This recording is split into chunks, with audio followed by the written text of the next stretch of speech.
The door shouldn't have been there. Nora Calloway had explored every inch of the wasteland behind Rosewood Children's Home for 3 years. Every broken bottle, every hollow log, every gap in the fence where the blackberry bushes grew thick enough to hide a small girl who didn't want to be found. But she had never seen this door, heavy steel, eaten through with rust, half swallowed by a decade of ivy. A door that the earth itself seemed to be trying to bury. Any other child would have walked away. Nora was not any other child.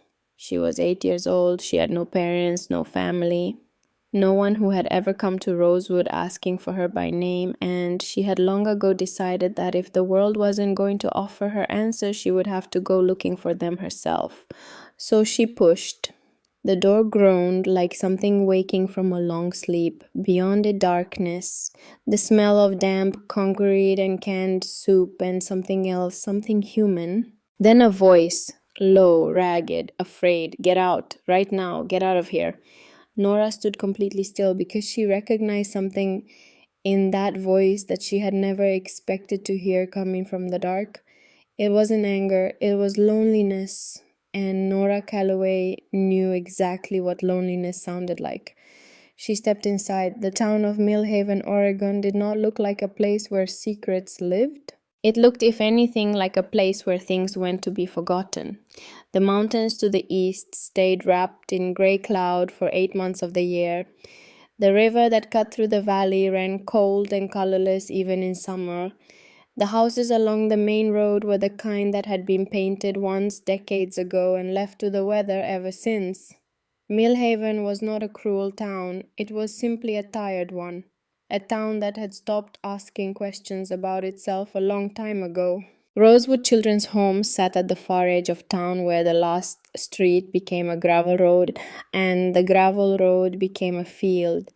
It was a large building, 3 stories of dark brick built in the 1940s when people believed that institutions should look permanent and serious, as though the weight of the architecture alone might provide what the children inside were missing. There were 41 children living at Rosewood in the spring of 2024. They ranged in age from 18 months to 15 years. They ate in the same dining hall, slept in the same dormitory wings, attended the same underfunded school 2 miles down the road. Most of them, given enough time, found ways to belong to each other. Small alliances, shared jokes, the particular loyalty that forms between people who have nothing but each other. Nora Calloway had none of that. Not because she was unkind, not because the other children disliked her, but because Nora existed even in a crowded room at a slight remove from everything around her. She watched, she listened, she noticed things that other people walked past without seeing, and she filed those things away in the back of her mind the way all the children collected baseball cards or friendship bracelets. Information was the only currency Nora had ever trusted. She was 8 years old, small for her age, with a cloud of dark curly hair that the staff at Rosewood had given up trying to tame. Her eyes were the color of deep water, that particular shade of gray-green that changes depending on the light and never quite settles into one thing. She read 3 years above her grade level. She asked questions that made the staff uncomfortable, not because they were rude questions, but because they were precise ones. The kind of questions that assumed the person being asked was capable of a real answer. Most of the time they were not. Nora had been at Rosewood since she was 2 years old. She had no memory of arriving. She had no memory of anything before the long beige hallways and the smell of institutional soap and the particular sound the radiators made in February, that low metallic groaning that was somehow both threatening and familiar. She had been told on the few occasions she had thought to ask that her parents had died in an accident, that there was no family, that Rosewood was her home now and she should be grateful for it. Nora was not ungrateful. She simply did not believe everything she was told.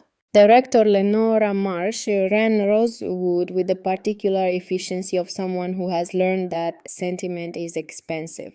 She was 53 years old, thin in the way that suggested she had been thinner once, and recently stopped trying, with silver streaked hair pulled back so tight it gave her face a permanent expression of mild surprise.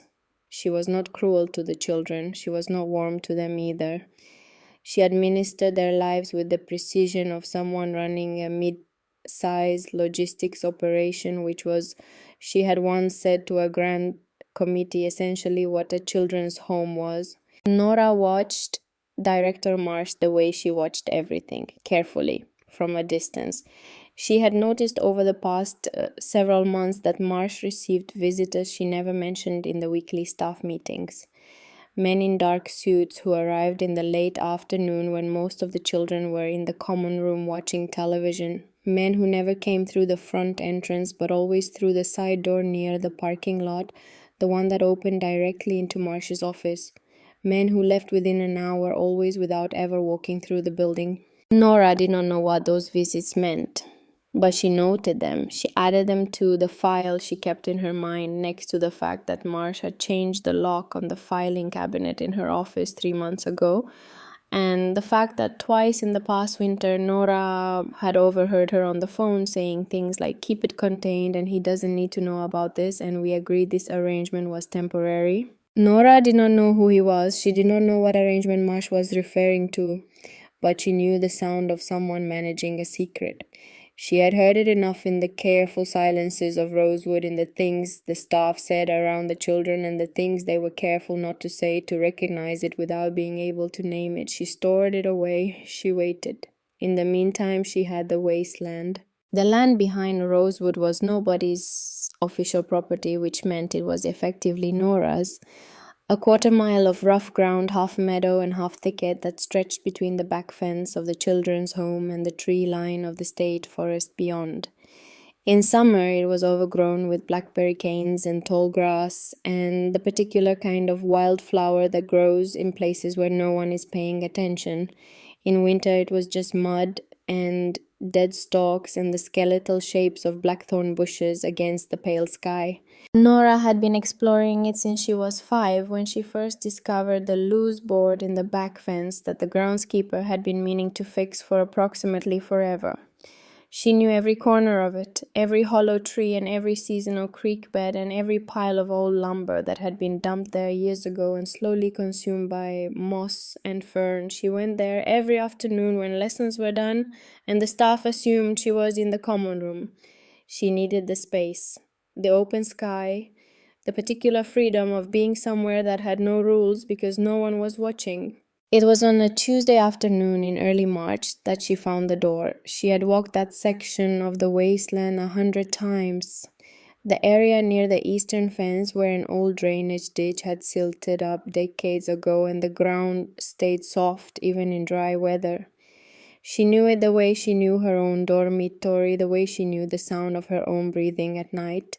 But the ivy had been different this time. Thicker, pulled slightly away from the ground in a way that suggested something behind it had shifted. Nora stopped. She stood very still for a moment, the way she always did when something didn't fit the pattern she'd mapped in her mind. Then she pushed the ivy aside with both hands. The door was set directly into a concrete wall that had been built, she could see now, against a slight rise in the ground, half below grade, the concrete stained dark with decades of moisture. The door itself was heavy gauge steel, or had been once. Now it was the color of old blood, the rust so deep it had texture, layers of oxidation built up like sediment. A heavy bar latch on the outside, the kind of door that was designed to keep something in, or perhaps to keep the world out. Nora stood in front of it for a long moment. She thought about the sensible thing. The sensible thing was to walk away. The sensible thing was to tell someone at Rosewood, or to simply pretend she hadn't seen it, which was its own kind of telling. The sensible thing was to be the child that adults expected her to be, which was one who did not push open strange doors in overgrown fields. Nora had never been particularly interested in the sensible thing. She gripped the latch with both hands, braced her feet against the soft ground, and pulled. The door did not want to open. It had been sealed by years of rust and earth settling and ivy threading its roots into every available gap, but it was not locked. Whatever mechanism had once secured it had long since corroded away or been removed. Nora pulled harder, leaning back with all her weight, and with a sound like a groan of genuine pain, the door swung outward, taking a cascade of dead leaves and a smell with it. The smell hit her first.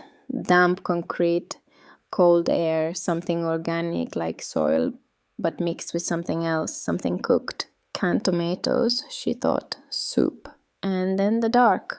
Beyond the door was a concrete corridor, narrow, maybe 4 feet wide, dropping away at a slight angle into the ground. The afternoon light fell maybe 10 feet in before it gave up entirely. After that, nothing. Just the particular quality of darkness that belongs to underground space is a darkness that seems to have its own weight. Nora stood in the entrance and let her eyes adjust. She could see the corridor extended further than the light reached. She could see just barely a faint glow at the far end. Orange, artificial, the color of a lantern or a candle. She was about to take a step forward when the voice came. It came from the dark, rough and hoarse, and very afraid, though it was trying hard not to sound it. Get out, right now, get out of here. Nora did not run. She stood completely still and listened to the voice, the same way she listened to everything, with the particular quality of attention that was her most unusual characteristic. And she heard underneath the command, underneath the attempt at authority, the thing the voice was actually saying. It was not a threat, it was a plea. I'm not going to hurt you, she said. Her voice came out smaller than she intended, bouncing off the concrete walls. I just want to know what this place is. Silence, then a sound she couldn't quite identify, shuffling, something scraping against the floor. I don't care what you want. The voice again, still rough, still afraid. Leave, now. Nora did not leave. She stood in the entrance of the corridor and thought about what she knew, which was this.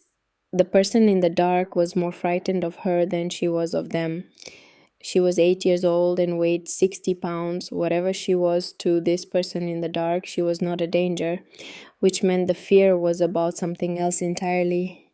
You sound sick, she said. Another silence, longer this time. I'm fine. You're not. You sound like Mr. Paulson did last winter when he had pneumonia and kept telling everyone he was fine and then had to be taken to the hospital in an ambulance. She paused. I brought an apple and some crackers. I took them from the dining hall, if you want them. A very long silence. Then footsteps, slow, unsteady, the sound of someone moving with effort. The figure that appeared at the far end of the corridor, stepping into the edge of the light she cast from the doorway, was a man. Old, she thought at first, then revised it. Not old, maybe, but worn. The kind of worn that comes from the inside rather than the outside. He was tall, or had been. His shoulders carried a slight stoop now. He had a beard that had not been trimmed in many months, grey and white and tangled, and his hair was the same. His clothes were old work clothes, a flannel shirt and canvas trousers, clean but faded to nothing.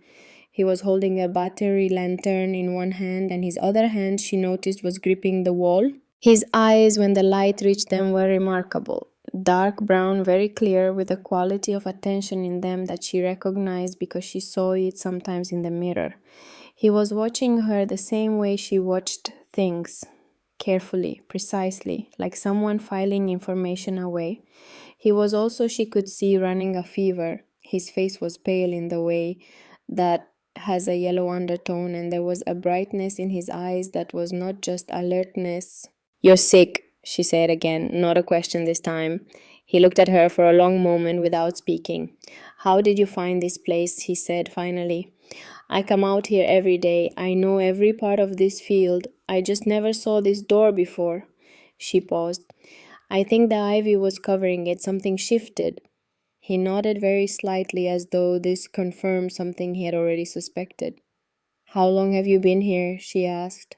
A pause. A while. Does anyone know you're here? Something moved across his face. A complicated something too quick for her to read entirely. No, he said, and I need to keep it that way. Nora looked at him for a moment, then she held out the apple and the cracker she'd been holding this whole time. He looked at them, he looked at her, then he took them. His name, she learned over the following days, was Weston. He didn't offer a last name at first, and Nora had enough instinct not to push. She came back the next afternoon with more food and 2 packets of the cold medicine she'd taken from the first aid cabinet in the girls' bathroom, the one that the staff restocked once a month and never counted carefully. She came back the day after that with a paperback from the Rosewood Library and a thermos of hot soup she'd convinced the kitchen worker, a large, quiet woman named Bev, to give her by saying it was for a school project about thermal containers. It wasn't a lie exactly. She was learning things. The bunker, she understood after her third visit, was not accidental. It had been built deliberately years ago by someone who knew what they were doing. The walls were reinforced concrete, 12 inches thick at least. There was a ventilation system of some kind, crude but functional, that brought in outside air through pipes she couldn't see. The space itself was small but organized in a way that suggested long habitation, a folding cot in one corner, a camping stove on a shelf of poured concrete, dry goods stacked in careful rows, a battery-powered radio, a stack of books arranged by size, a wooden box in the far corner with a combination lock that Nora noted and did not ask about. Weston's fever broke on the 4th day. He was sitting up when she arrived, looking more present than he had, the yellow tinge gone from his face, his eyes clear. "You don't have to keep coming," he said. "I know," Nora said, and sat down on the upturned crate she had claimed as her seat. He looked at her, she looked at him. The lantern cast its orange light across the concrete walls. "Where are your parents?" he asked. "Dead," she said. "Car accident, that's what they tell me anyway." Something shifted in his expression. "What do you mean that's what they tell you?" Nora considered. She didn't talk about this with people at Rosewood. There was no point generally in telling people things they couldn't help you with and wouldn't believe you needed. But Weston had the eyes of someone who would listen carefully to what she actually said rather than what he expected to hear. "I mean that when I ask for details, no one has any. When I ask to see documents, Director Marsh says they're in storage and not accessible. When I ask about family, I'm told there is none." She paused. "But I've been doing research in the school library. I found a newspaper archive from December 2018. There was a car accident on Route 47 between Portland and Mill Haven. 2 people. One died at the scene. The other was taken to Providence Medical Center in critical condition." She looked at him steadily. "The article said both passengers. It didn't say both died." Weston was very still. "You were 2 years old," he said quietly. "And how do you know that accident had anything to do with you?" "I don't know," Nora said. "But the date matches what they told me, and the names in the article were redacted in the archive copy, which is unusual. Usually they redact minors, not adults." She paused. "Someone redacted those names on purpose." He was quiet for a long moment. The lantern hissed softly. "What is your full name?" he asked. His voice had changed. Something in it had gone very careful, very controlled. The voice of someone who has spent a lot of time managing what they show. "Nora and Calloway." Weston Calloway did not move. He did not make a sound.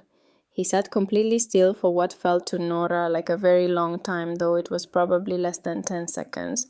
And in that time, something happened to his face that she had never seen happen to anyone's face before. It was not one emotion. It was several at once moving through him like weather, and she could see him trying to hold them all at arm's length and failing. His hands, she noticed, were shaking. "Calloway," he said. The word came out as barely more than breath. "Yes." He stood up, slowly, carefully, like a man who has been told to be careful with fragile things. He went to the wooden box in the corner, the one with the combination lock, and opened it with hands that were not steady.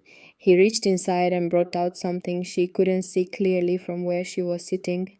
He turned around. He was holding a photograph. He crossed the bunker and held it out to her. His hand was trembling.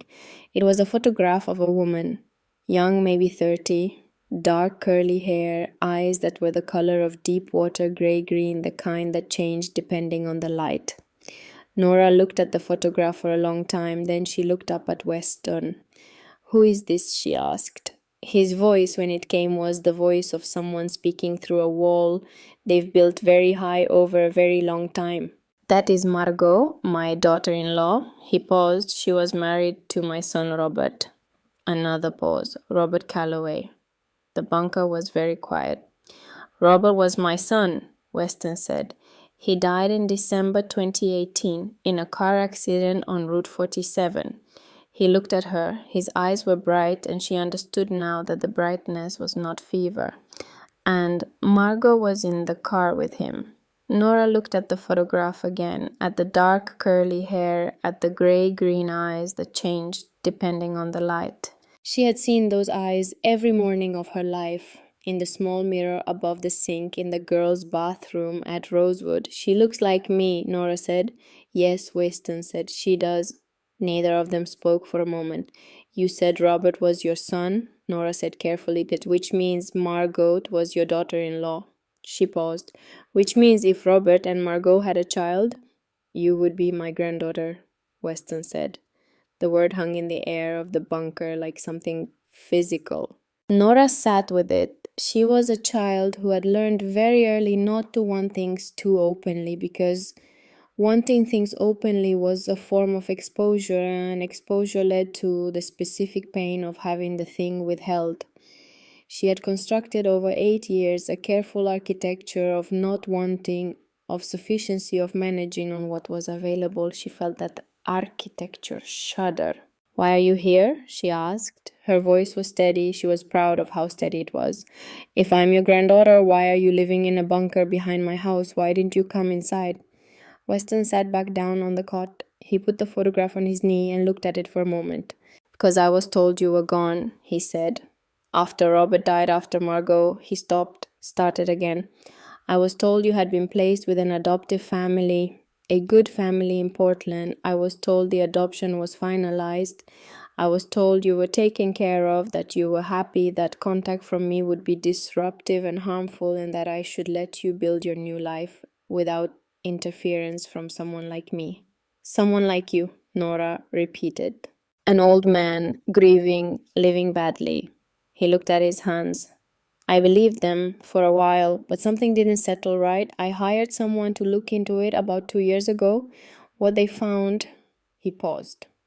"What they found was confusing. There were records that said you had been adopted, and records that said you were a permanent ward of state placed at Rosewood Children's Home in Millhaven, Oregon.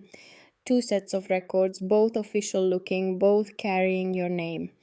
Nora was very still. "Someone made 2 sets of documents," she said. "Yes." "Why?" "I don't know yet, but I came here to find out, and He stopped again. Something crossed his face that she recognized because she had felt it herself, the particular stop in the chest that happens when you are about to say something true and the truth is not comfortable.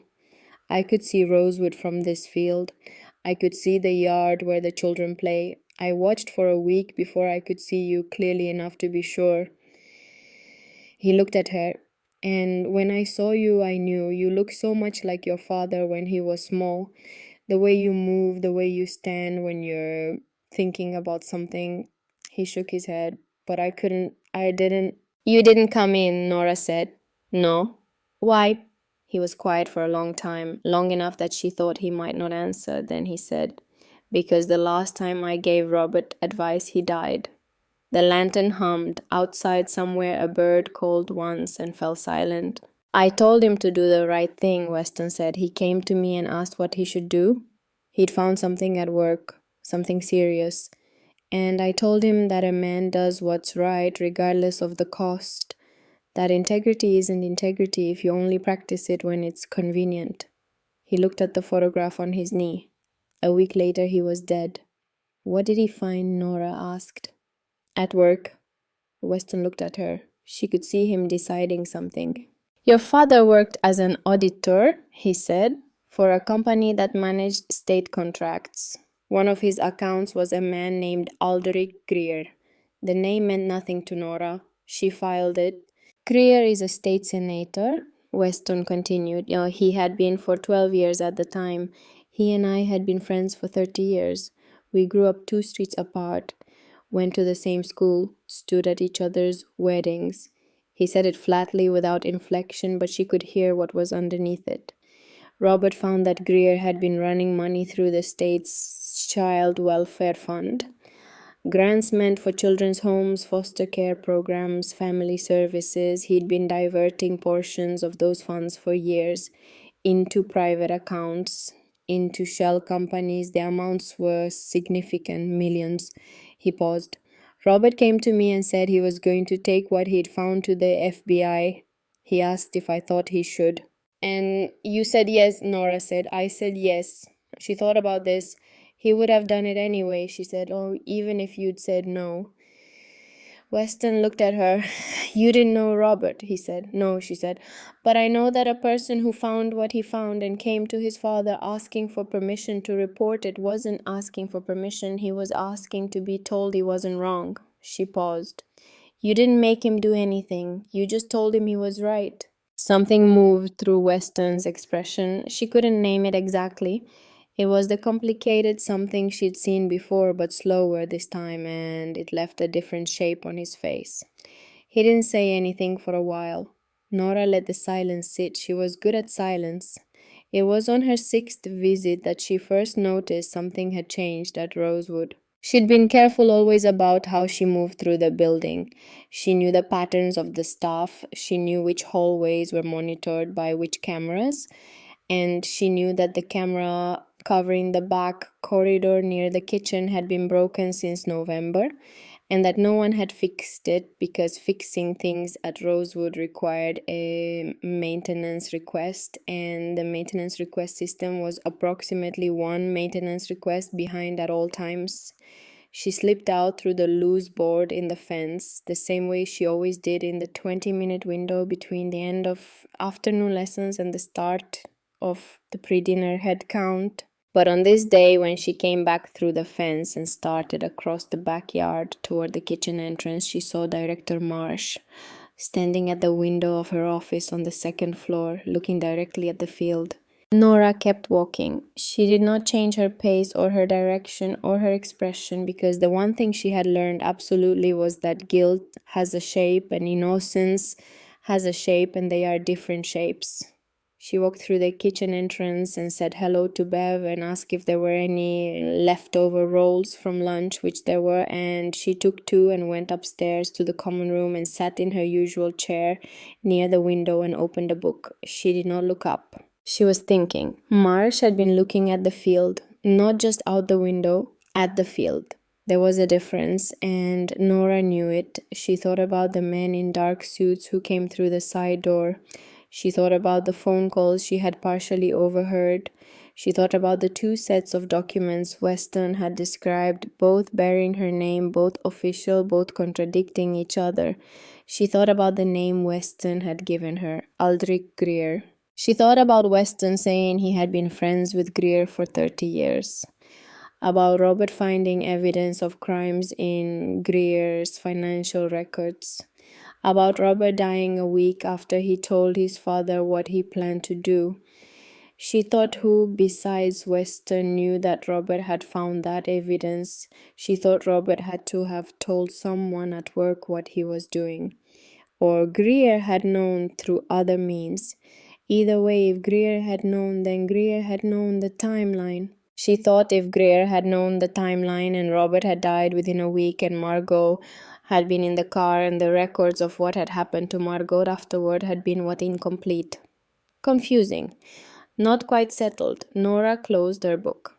She sat with what she was thinking, which was not a comfortable thing to sit with. She went back to Weston the next day with more food and a plan. I want to see the documents, she said, the ones you found that contradicted each other. Can you show me what you have? Weston looked at her across the small space of the bunker. He had recovered significantly in the 2 weeks since she'd found him. He sat straighter, his eyes were clearer. He had trimmed his beard slightly, she noticed, with a pair of scissors she'd brought from the craft supplies cabinet. You're 8 years old, he said. I'm aware of that. This isn't, he started again. These are adult matters, Nora. They involve people who are capable of causing serious harm to protect themselves. They involve my life, she said. My name is on those documents. My father died because of what he found. Whatever is being hidden using me as part of the cover. She looked at him steadily. These are not adult matters. They are my matters. I would like to understand them. He held her gaze for a long moment. Then he opened the wooden box. The documents he spread out on the flat surface of the camping stove shelf were copies. He had been careful, he told her, never to hold originals he couldn't replace. But they were clear enough. 2 files bearing her full name, Nora Anne Calloway, D.O.B., March 15, 2016. One describing her as the adopted daughter of an approved family in Portland, the adoption finalized in September 2019, all parental rights transferred.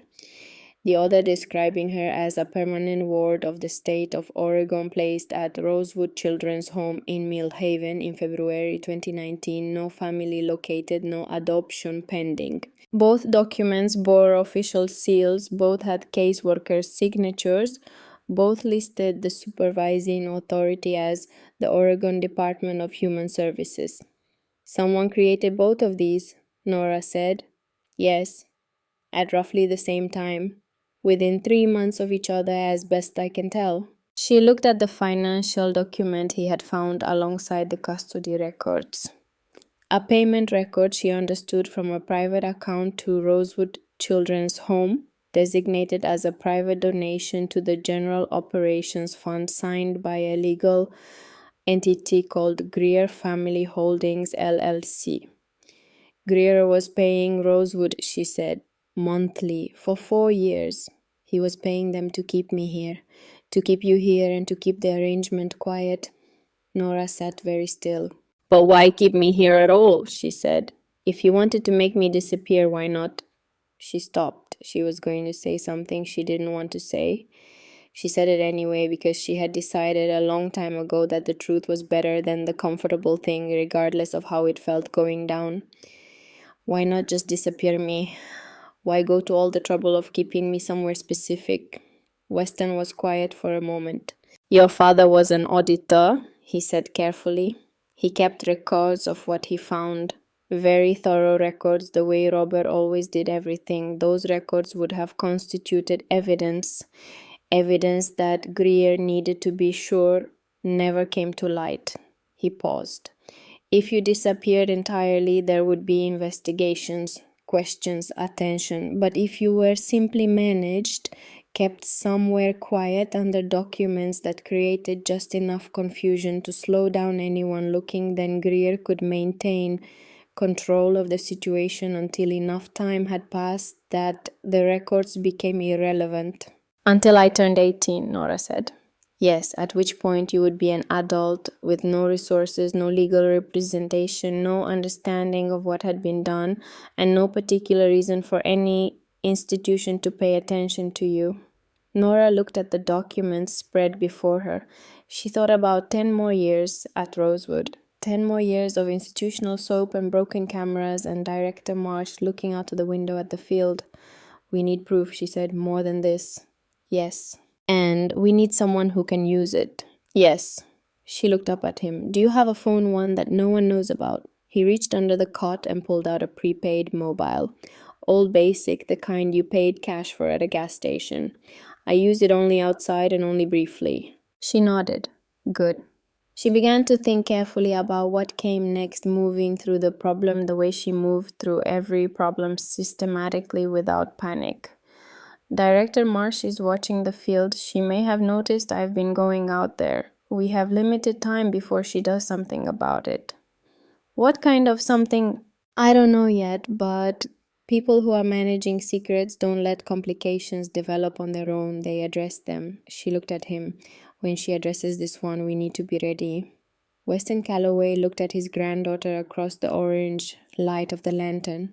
He had been sitting in this bunker for 22 months, telling himself he was here to investigate, to understand, to find the right moment. Telling himself he was being careful, being strategic, being irresponsible. He understood now, sitting across from this 8-year-old girl with her grey green eyes and her careful voice and her absolute refusal to be frightened of things that should frighten her, that he had been doing none of those things. He had been hiding. He had built a bunker 30 feet from his granddaughter's window and sat in the dark for nearly 2 years because he could not forgive himself for telling his son to be brave. He felt something shift in the structure of what he'd been carrying. Not break, not dissolve, but shift the way heavy things sometimes shift when they are repositioned, when someone helps you find a different way to carry them. All right, he said. All right, Nora agreed. 2 days later, Director Marsh came to the field. Nora was returning from the bunker in the late afternoon, moving through the tall grass with the particular quiet efficiency she'd developed over 3 years of daily escape when she saw the shape at the back fence. Marsh, in her good coat, which she never wore outdoors. Two men behind her, the dark suits she recognized from the side door visits. Nora stopped. She was still in the tall grass, not yet visible. She had perhaps 30 seconds. She looked at the bunker entrance 15 feet away, ivy pulled back door slightly ajar the way they always left it to allow ventilation. She ran. Not toward the fence, toward the bunker. She slipped through the entrance, pulled the door mostly closed behind her, and hissed into the dark. Weston, they're here. Marsh and two men. She heard him stand up in the dark. How close? At the fence, coming this way. A pause, then his voice low and controlled. All right, here is what we do. There was no time for a complicated plan. The plan was what they had. Nora would emerge from the bunker as though she had only just found it. She had been exploring as she did every day. She had stumbled upon this structure, had been curious, had just gone inside and found him. An old man, a stranger, she did not know him. Weston would be what he looked like, a man who had been sleeping rough, who had found shelter in an abandoned structure, who had nothing to do with anything. It was not a good plan, but it was the only one available in 30 seconds. Nora stepped out of the bunker into the afternoon light, pulling the ivy back across the entrance behind her, and turned around to find Director Marsh 6 feet away, watching her with an expression that contained no surprise whatsoever. Nora, Marsh said. Her voice was careful, controlled. I need you to step away from there and come with me. I was just exploring, Nora said. She let herself sound like a child who has been caught doing something minor and is calculating how to minimize the consequences. I come out here all the time. I found this door today and I step away from there, please. The two men in dark suits had positioned themselves without appearing to position themselves the way people do when they have been trained to manage space. One to her left, one behind Marsh, but slightly to the right, which put him in a position to move around the director quickly. Nora stepped away from the door. Behind her, she heard it open. Weston stepped out of the bunker into the light. He looked, she thought, exactly as he should look, an old man, tired, wearing old clothes, blinking in the afternoon light with the particular wariness of someone who has been living outside social structures long enough to be automatically cautious of authority. Who are you? Marsh said. Her voice had gone harder.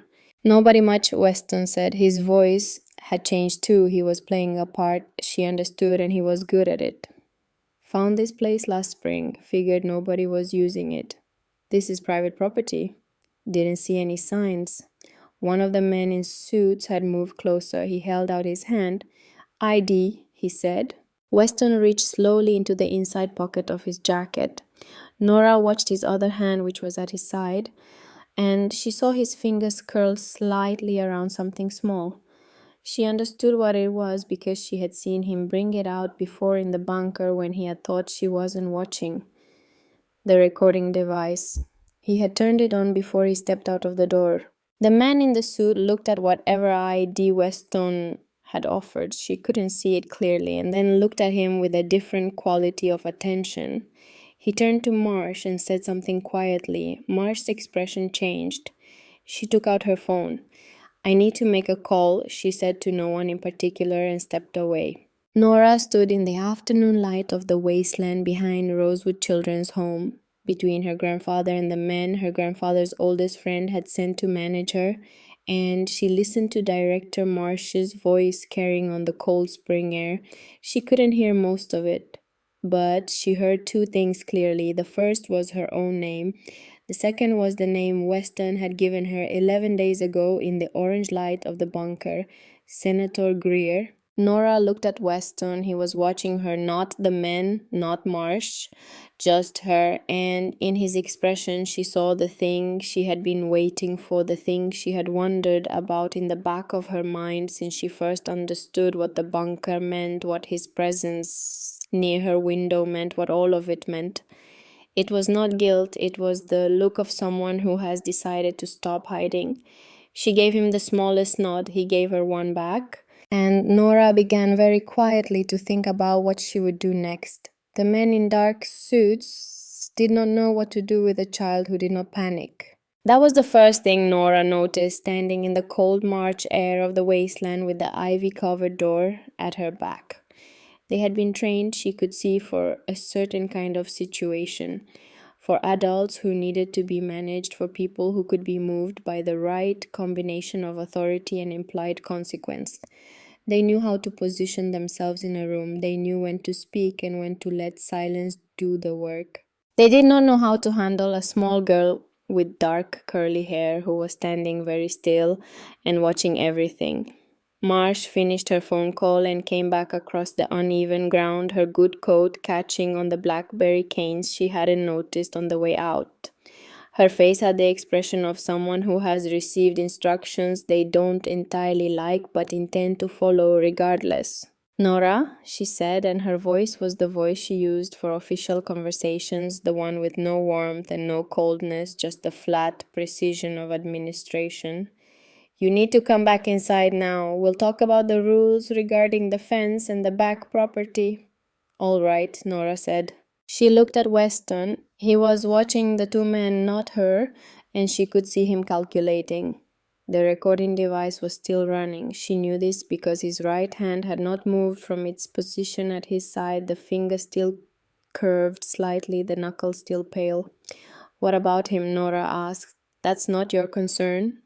"He wasn't doing anything wrong. He was just sheltering, Nora." "I'm just saying." She let herself sound like a child making a final futile argument, which she was in a sense. "Just not for the reasons Marsh assumed. He's old and he's sick and it's cold." One of the men in suits, the taller one, said something to Marsh in a voice too low for Nora to hear. Marsh nodded. "Sir," Marsh said to Weston in a voice that was meant to sound official but contained something nervous underneath it, "you'll need to come with us as well. We'll need to document your presence on the property." Weston looked at her. He looked at the two men. He looked at Nora. He nodded slowly. The movement of a man who is conceding a point which was not the same as a man who was giving up. They walked back across the wasteland together in the grey afternoon light, Nora and Weston side by side, the two men behind them, Marsh ahead. And as they walked so close together that their arms nearly touched, Weston said something in a voice barely above breath. "Can you get out tonight?" She kept her face forward. "Yes." "The bus station on Millhaven Road. There's a locker number 47. The combination is 6291. Take what's inside." She didn't nod. She didn't look at him. She kept walking. "All right," she said. Just two words, barely spoken. Marsh did not notice. She was focused on the building ahead, on getting everyone inside, on managing the situation in the way she'd been told to manage it. The situation was already beyond managing. Nora could see that clearly, even if Marsh could not. She spent the next 3 hours being precisely what the situation required her to be, a child who had been caught breaking a rule and was cooperating with the consequences. She sat in Marsh's office and answered questions about how often she'd gone to the field and whether the man had spoken to her and whether he'd asked her to do anything or bring anything. She answered honestly, which was easy because the honest answers didn't tell Marsh anything she needed to worry about. She had gone to the field every day for 3 years. The man had spoken to her. He had not asked her to bring anything. She had done so on her own. All of this was true. Marsh watched her carefully throughout. The two men in suits sat in the chairs along the wall and did not speak. When it was over, Nora was told to go to her dormitory room. She was told she would not be going to the field anymore. She was told that the situation with the trespasser was being handled. She was told that everything was fine, which was the thing people always said when things were not fine. Of course, Nora said, "Thank you, Director Marsh." She went upstairs. She ate dinner with the other children. She helped the younger ones with a puzzle after dinner. She read for an hour in the common room. At lights out, she said goodnight to the staff member doing rounds with exactly the right quality of ordinary tiredness. She lay in her bunk and waited while the sounds of Rosewood settled into their nighttime rhythms, the particular sequence of silences and small noises she had catalogued over years of paying attention. At 11:30 she got up. She was dressed in 2 minutes, wearing the dark clothes she'd had ready under her mattress since the afternoon. She moved through the dormitory wing with the absolute quiet she had spent 3 years developing, down the service stairway, through the kitchen, out through the delivery entrance on the north side of the building, the one with the lock that didn't quite catch properly when the temperature dropped below 40 degrees. The night was cold and clear, stars above the tree line, frost forming on the grass. She ran. The bus station on Millhaven Road was a small fluorescent lit building that smelled of old coffee and industrial cleaner. At 11:45 on a Tuesday night, it held 3 people, a man asleep across 2 chairs with his coat over his face, a woman reading a paperback with the focused intensity of someone blocking out the world, and the ticket agent behind the counter who glanced up at Nora and then looked back at his phone with the particular incuriosity of someone who has worked a late shift long enough to have stopped being surprised by anything. Nora found locker 47. She turned the combination 6291. Inside was a manila envelope thick sealed with tape, a prepaid bus pass, a folded piece of paper. She took all 3. She sat in a chair on the far wall, her back to the corner, and she opened the folded paper first.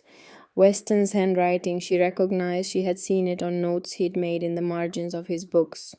Small and precise and slightly old-fashioned. "Nora, if you are reading this, something has happened that made it necessary. In the envelope, you will find copies of the financial documents, the custody records, and a printed transcript of the conversation in the field this afternoon. The device uploads automatically to a secure server. The transcript should be complete. The bus pass will take you to Salem. The address is on the back of this note, 4th floor, Suite 412.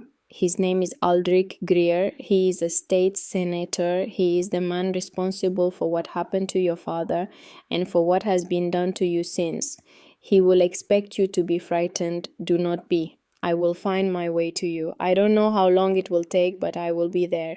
You are the bravest person I have met in a very long time. Your father would be proud of you. I am certain of it." Nora folded the paper and put it in her coat pocket. She sat for a moment in the fluorescent light of the bus station and breathed. Then she picked up the envelope and the bus pass and went to find the right platform. Salem was 90 miles south. The bus left at midnight and arrived at 6:45 in the morning, stopping at 4 towns along the way. Nora sat in the second to last row on the window side and watched Oregon go by in the dark. She had never been on a bus before. She had never been beyond the immediate geography of Millhaven, the school and the grocery store and the park near the river that they were taken to twice a year on organized outings. The world outside the window was larger than she had imagined. Not more dramatic, just larger. More of the same things extending further than she thought they did. More darkness between the lights, more distance between the places where people gathered.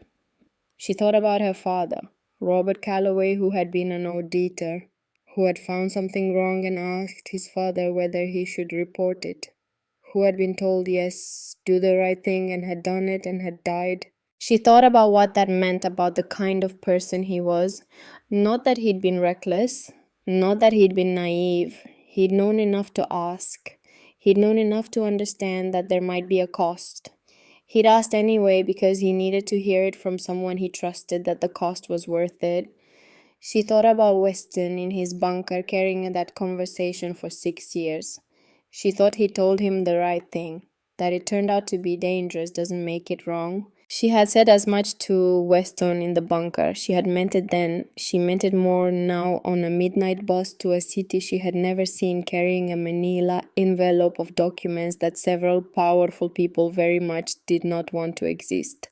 She slept for 2 hours somewhere in the middle of the journey, deeply and without dreaming, which was a thing she had learned to do, because sleep was the only resource available at Rosewood that was both free and entirely her own. She woke as the bus was coming into the Salem outskirts, the sky beginning to gray at the edges. She washed her face in the tiny bus bathroom with the cold water that came in a trickle and was still water and good enough. She looked at herself in the steel mirror that was dented into a slight distortion. She thought, you are 8 years old. In approximately 4 hours, depending on how long it takes to get across the city, you are going to walk into a United States Senator's office and ask him questions he has spent 6 years making sure no one would ask. She thought, if not you, who... She had no good answer to that question, so she dried her hands on her jeans and went back to her seat. The Greer campaign and legislative office occupied the fourth floor of a building downtown, 6 blocks from the Capitol. It was the kind of building that announced its own importance in the language of architecture, gray granite and tall windows, and a lobby with marble floors and a security desk, and a directory that Nora consulted for 30 seconds before finding what she needed. Suite 412, Greer Legislative Services. The security guard at the desk was a large man with a salt and pepper mustache who looked at her with the specific expression of someone encountering something that doesn't fit any of the categories in his mental filing system. Help you, he said. I need to go to suite 412, Nora said. Do you have an appointment? No, but I think Senator Greer will want to see me. She paused. She had thought about this on the bus, about what to say at this exact moment, and she had decided that precision was better than elaboration. My name is Nora Calloway. My father was Robert Calloway. I have documents the senator will want to discuss. The guard looked at her for a moment longer. He picked up his phone and made a call, speaking quietly with his body turned slightly away. She heard him say her name. She heard him repeat it. She heard a silence on his end that suggested the person on the other end of the line was not silent. He hung up. Elevators are on your left, he said. Someone will meet you on 4. The someone was a young woman in a gray blazer who had the particular quality of controlled nervousness that belongs to people who work for powerful people and have just received unexpected instructions. She took Nora to a waiting area with leather chairs and a glass table and magazines and asked her with careful politeness if she wanted water or juice. And Nora said, water, please, thank you, and sat down and waited. She waited 23 minutes, she knew because she watched the clock on the wall. She understood the waiting was intentional. She used the time to arrange the documents in the manila envelope in the order she planned to present them. When the door to the inner office opened, the man who stood in it was not what she had constructed in her mind on the bus. She had built something like a villain's silhouette because that was the shape her information required. What she saw instead was a man who looked at first like someone's grandfather. 64, she knew from what Weston had told her. Tall once, but soft now with the years, the posture of a man who sits in rooms more than he stands in fields. White hair neatly kept, a face that had been handsome and retained the architecture of it. Blue eyes that were watching her with a quality of attention she recognized because she had seen it on Weston's face and understood now that it was the way men of a certain generation watched things when they were genuinely unsettled and refusing to show it.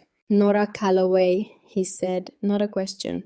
Senator Greer, she said. He stepped back from the doorway, gesturing into the office. Come in. The office was large. One wall was windows overlooking the city. The other walls held photographs, the kind that document a life in public handshakes with governors, a framed letter from a former president group, photographs with committees and delegations, and the assorted machinery of governance. In one corner, almost deliberately small, a family photograph. A younger Greer, a woman, two children. Nora sat in the chair across from his desk without being invited to. She put the manila envelope on her knee. Greer sat behind the desk. He looked at the envelope. He looked at her. His expression was controlled in the way that very experienced people control their expressions, which meant she could see him doing it, which told her something. You've come a long way, he said, for an 8-year-old. The bus was straightforward, she said. I didn't have much trouble. A small pause. He hadn't expected that. She could see him recalibrating. Your grandfather put you up to this, he said. My grandfather doesn't put me up to things. He tells me the truth and I decide what to do with it. She paused. He told me about you, that you'd been friends for 30 years, that you grew up near each other, that you were at each other's weddings. She let that sit for a moment. I wanted to understand why someone would do that to a friend. Something moved through Greer's expression. She had expected calculation. She had expected deflection or the smooth machinery of political navigation. She had not quite expected what she saw, which was something older and less manageable than any of those things. What do you think you know? He said. His voice was careful, neutral. I know that my father found evidence of financial crimes connected to your accounts, Nora said. I know that he died in a car accident 1 week after telling his father he planned to report those crimes to the FBI. I know that after his death, documents were created establishing you as my legal guardian, and that those documents existed alongside other documents describing me as a ward of state placed at Rosewood Children's Home. She paused. I know that you have been making monthly payments to Rosewood through Greer Family Holdings LLC for 4 years. I know that Director Marsh received those payments and maintained my placement there in exchange for them. And I know that she reported to you when something unexpected happened, which is how you knew about Weston before he could act. Greer was quiet. The city went on behind the windows, traffic 12 stories down, clouds moving across the pale morning sky. You've been busy, he said. I've had a lot of time to think, she said. 8 years in Rosewood gives you that. He stood up and went to the window. He stood with his hands clasped behind his back, looking out, and she waited. She was good at waiting. She had learned patience the way all the children learn to ride bicycles by necessity and then by preference. Your father, Greer said to the window, was the most thorough man I ever encountered in a professional context.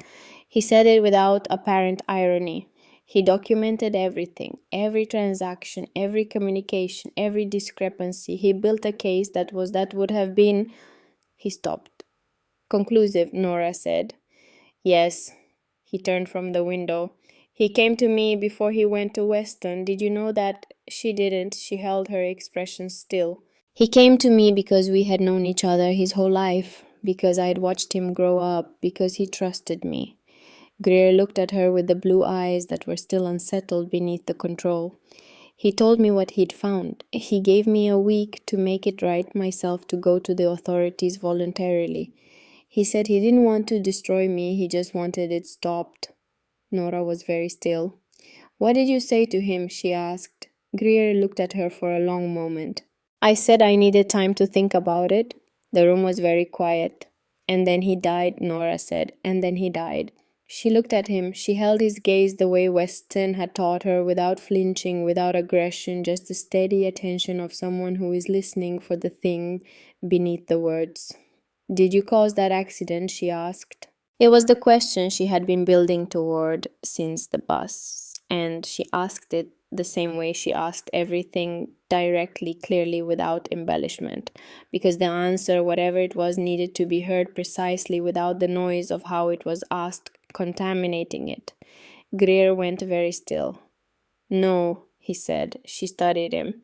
But you knew it was going to happen, she said, a long pause. The longest pause yet. I made a call, he said finally, to people who manage problems. I told them the situation. I told them what Robert intended to do. He stopped.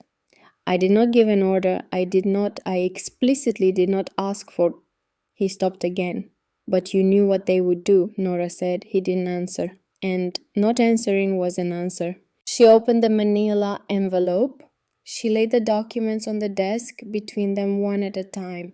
The custody records, the financial payments, the transcript of the conversation in the field printed and time stamped. That last document is a transcript of a conversation that was recorded yesterday, she said. The recording itself is stored on a secure server. Director Marsh says some things in it that are specific. She paused. There is also a second recording in progress right now. She watched his eyes move to her coat pocket. It has been running since I sat down, she said. Greer looked at her for a very long time. She could see him working through the possible responses, the political machinery turning, and she could see gradually the machinery slowing and something older and heavier taking its place.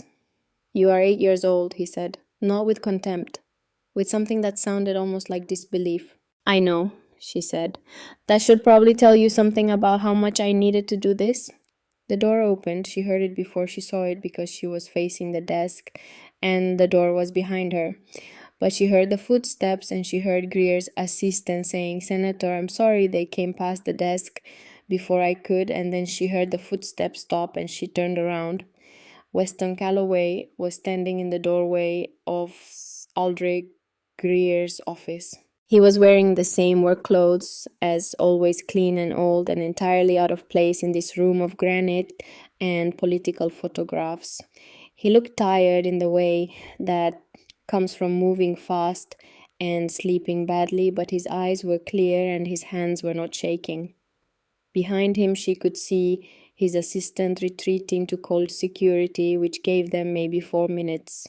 Weston looked at her first, just for a moment, checking that she was all right. She understood. She gave him the smallest nod. Then he looked at Greer. The two men regarded each other across the room. 64 years old, both of them, give or take.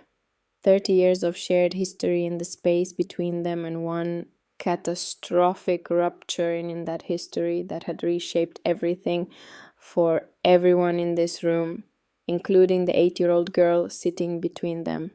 Weston said, Aldrich. Greer said, West. Just those words, just their names, which were also in the way of names between men who have known each other a very long time, in entire sentences. Nora watched them. She watched Weston move to the chair beside her and sit down unhurried, the way he moved when he had made a decision and was at peace with it. She watched Greer, who remained standing, and she could see in him the specific discomfort of a man who built his entire life on controlled narratives, encountering a moment that has moved beyond his control entirely. I've been carrying this for 6 years, Weston said. His voice was quiet, not angry. She had expected anger, but what she heard was something past anger, something that had burned through anger and come out the other side into a particular kind of grief. I told Robert to do the right thing, and he did, and I have spent 6 years in a concrete box telling myself it was my fault. Greer was very still. But sitting here, Weston continued, in this room looking at you, I realize I've been carrying the wrong thing. I was carrying guilt that belongs to you, and I'm done with it. He paused. I'm leaving it here. Greer sat down. He sat heavily. the way large men sit when something structural in them has given way. I'm sorry, he said. The words came out rough and unpolished, entirely unlike the careful speech of a politician, which told Nora something important. Weston, I am. He stopped. There is nothing I can say. I know that. I have known that for 6 years. He looked at the desk, at the documents Nora had laid out. I told myself I was protecting an institution, a career, people who depended on me. I told myself. He stopped again. You told yourself what you needed to tell yourself, Weston said. People are very good at that. Nora said, Where is my mother? Both men looked at her. The word mother in her mouth stopped the room in a different way than anything else she had said. You told director Marsh that Margot Calloway was dead, Nora said. Marsh told us she is not. Greer closed his eyes. No, he said, she is not dead. Nora kept her voice level. She had been keeping it level for 8 years without knowing why. Now she knew, and it was both easier and harder. Where is she? Vermont, he said. He opened his eyes. They were red at the edges now, which she noted. A private care facility called Maplewood. She was transferred there in March of 2019 after she came out of the coma. She has no memory. The doctor said it was likely permanent, the kind of amnesia that results from severe traumatic brain injury combined with... He stopped. She was living there under an assumed name, Janet Lowe. I arranged it. I paid for her care. You paid for her care, Weston said. Yes, while keeping her hidden from her family, while keeping her daughter in an institution. The words were flat, not a courtroom argument, just a statement of the shape of things. Yes, Greer said again. There was a sound outside the door. Security arriving probably, or Marsh's men if they had followed Weston from Mill Haven. Nora picked up the documents from the desk and replaced them in the envelope. She stood up. Both men looked at her. We're going to Vermont, she said. But first she looked at Greer and she let herself feel for just a moment the full weight of what she was saying. The recording has been running this whole time. Everything said in this room has been transmitted to a secure server. Not by Weston. She paused. By a lawyer Weston contacted before he left Oregon. His name is Edmund Farr. He specializes in whistleblower cases and child welfare law. He has been listening to this conversation. He will be filing a motion with the Multnomah County Circuit Court today requesting an emergency review of my guardianship status. She watched Greer absorb this. You planned this, he said, not an accusation, something closer to exhausted recognition. Not all of it, she said honestly. Some of it happened because things don't always go the way you plan them. But most of it, yes. She paused.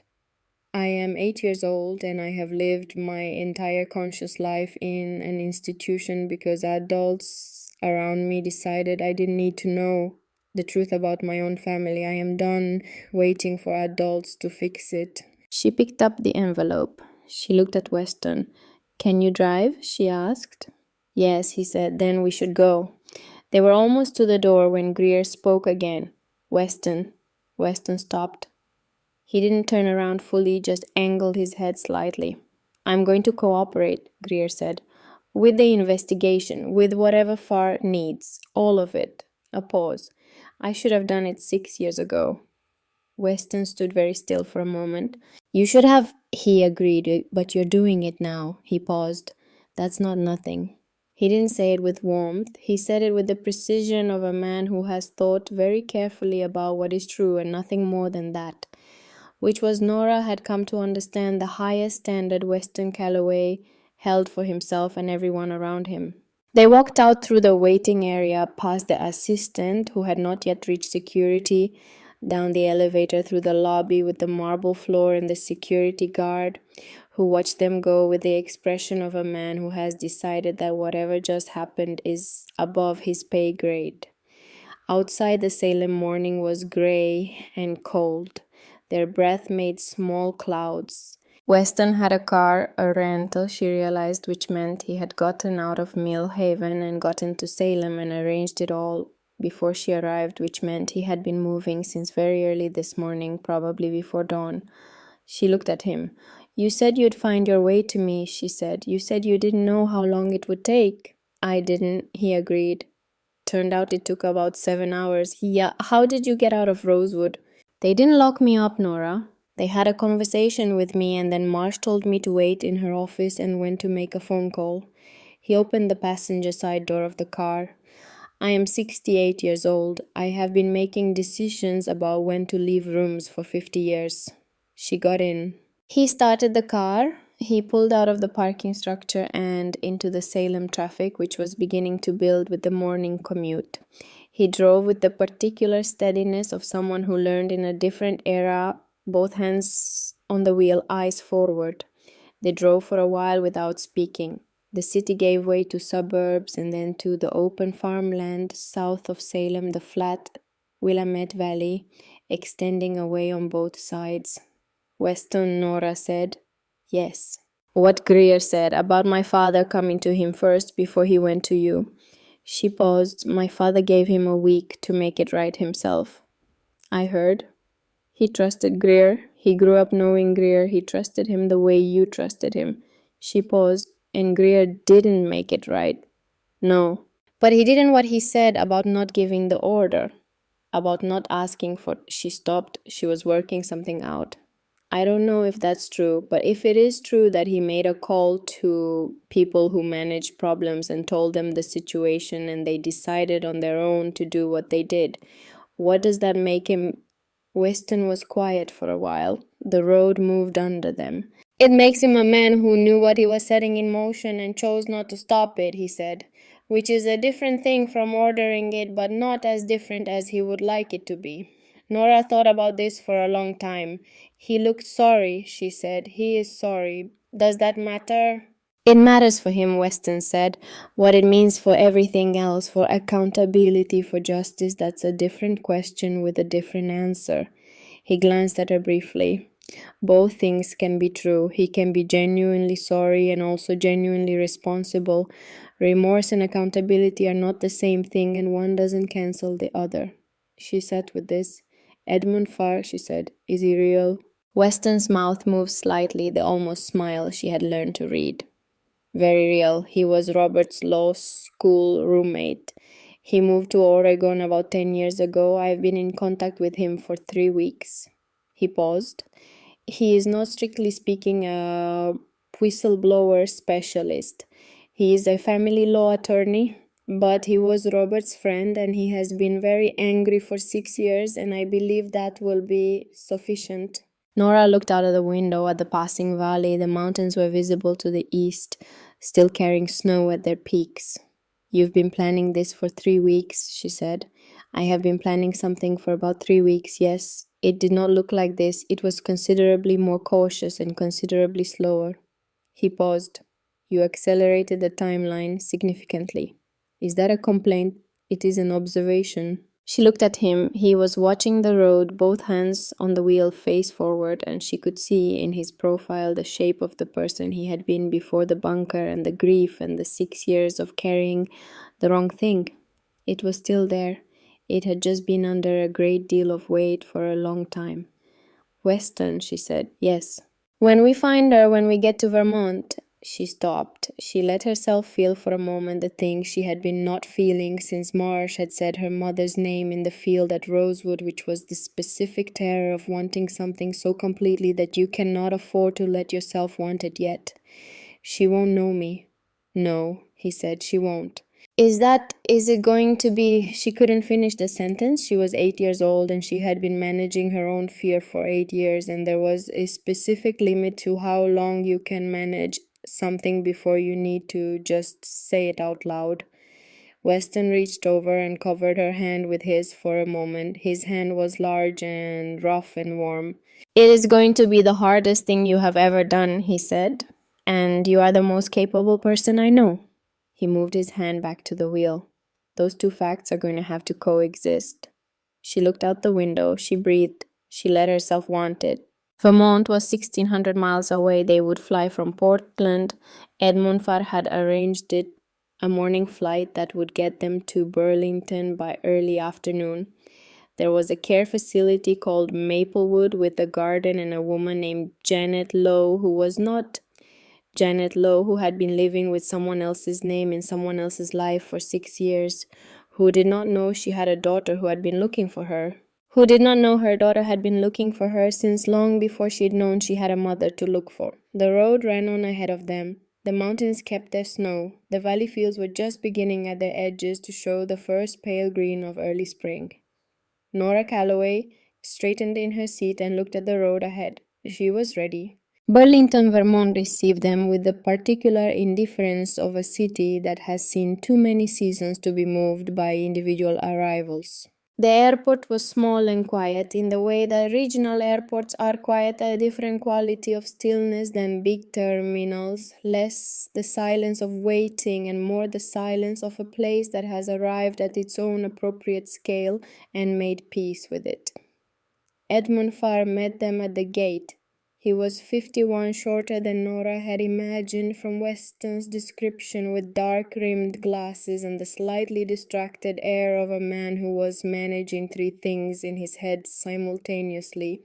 He shook Weston's hand with both of his and held it for a moment longer than a handshake required, the way men do when they have not seen each other in a long time and words are insufficient. He looked at Nora.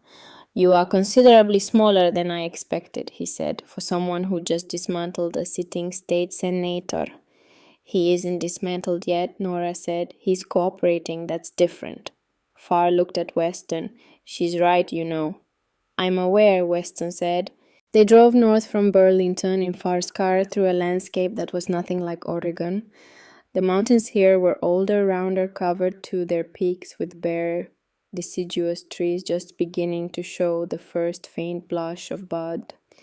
The snow was receding from the fields in uneven patches. The sky was high and pale and very clear. It was a landscape that looked, Nora thought, like something that had been here long enough to have given up trying to impress anyone. She found she liked it. Farr updated them as he drove. The motion filed with the Multnomah County Circuit Court had been received and was under expedited review given the nature of the evidence. Greer's office had issued a statement announcing the senator's decision not to seek re-election pending a personal review of his responsibilities, which was political language for what Greer had said plainly in his office, that he was going to cooperate. The Oregon Department of Human Services had opened an internal investigation into Rosewood's custody documentation, which meant Director Marsh was now in conversation she had no good options in. "And Maplewood?" Weston asked. Farr's hands shifted slightly on the wheel. "I spoke with the medical director this morning, Dr. Sylvia Renner. She has been there for 3 years, which means she inherited the patient, not the arrangement. She was not aware that the financial support was coming through a third party connected to a legal matter." He paused. "She was also not particularly pleased to learn it." "Is she going to let us see her?" Nora asked. "She is," Farr said. "But she asked me to tell you, and I'm passing this along exactly as she said it, that whatever you are hoping for, you should understand the medical reality first. The patient she knows as Janet Lowe has shown no episodic memory recovery in 6 years. None. She does not know her name. She does not know her history. She has built an identity, a personality, relationships within the facility, a daily life, all of it entirely disconnected from anything that came before the accident." He glanced in the rearview mirror at Nora. "She will not know you. She will not recognize you. And she may find the meeting distressing." Nora looked out the window. "I understand," she said. Dr. Renner wanted to be certain. "I understand," Nora said again. "We're still going." Farr nodded. He had the quality she had noticed of a man who asks the questions he needs to ask and then accepts the answers he gets without requiring them to be different. She understood why Robert had been friends with him. Maplewood Private Care was set back from the road at the end of a long driveway lined with sugar maples that would be in another few weeks fully leafed into a canopy. Now they stood bare and clean against the pale sky, their trunks dark with moisture. The facility itself was low and wide, more like a large house than an institution built of brick and white painted wood with deep porches and large windows. The grounds were well kept even in early spring, the garden beds turned and ready, the walking paths clear.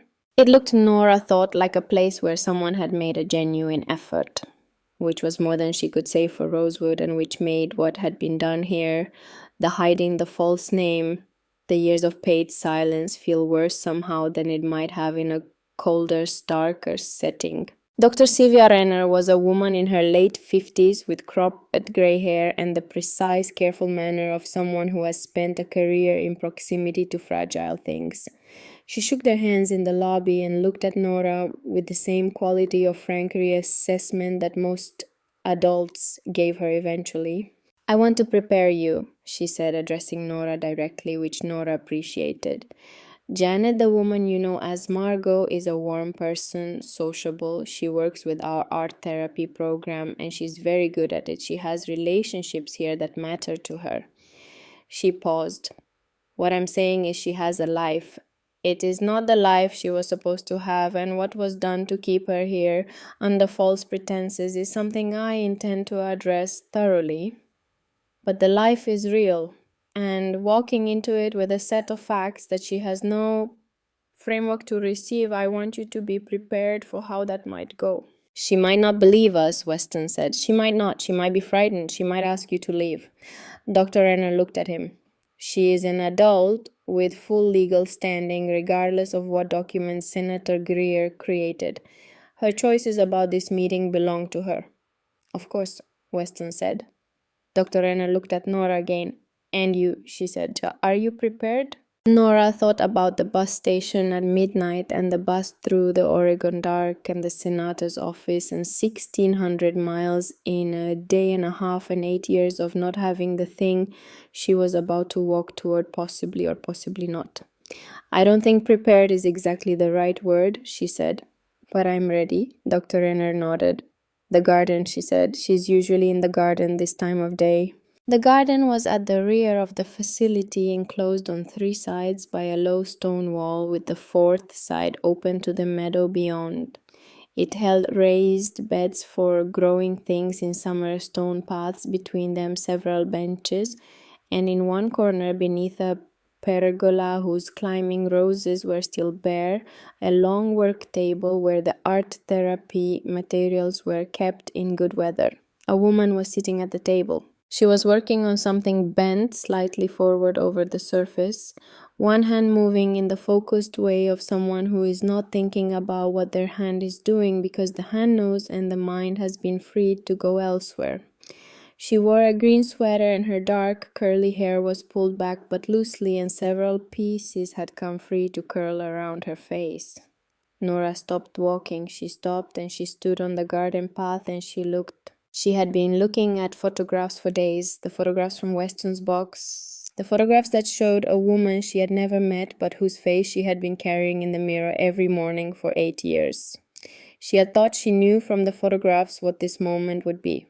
She had thought she had prepared herself for the recognition. She had not. Because the photographs had not shown the way Margot Calloway moved, the particular quality of her attention when she worked, the angle at which she held her head when she was thinking, the way her shoulders settled when she was at ease in a place. Nora knew all of those things, not from photographs, from the mirror, from herself.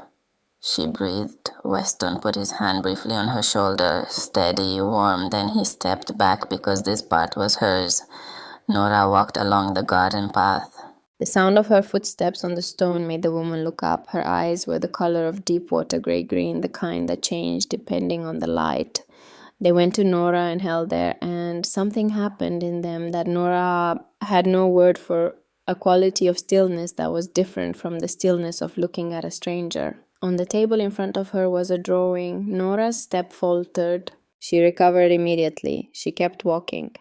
But she had seen the drawing clearly in the 3 seconds before she reached the table and stopped. It was a pencil sketch, a small figure drawn with the careful attention of someone who has been returning to the same image for a long time and knows its lines by heart. A girl small with curly hair standing before a large door. The door was drawn with particular detail, the texture of rust and old metal, the iron bar of the latch, the creep of ivy along the frame. The figure stood with her back partly to the viewer, one hand raised toward the door. Not knocking, not quite, just reaching. The woman looked at the drawing. She looked at Nora. She set down her pencil. I dream about her, she said. Her voice was quiet.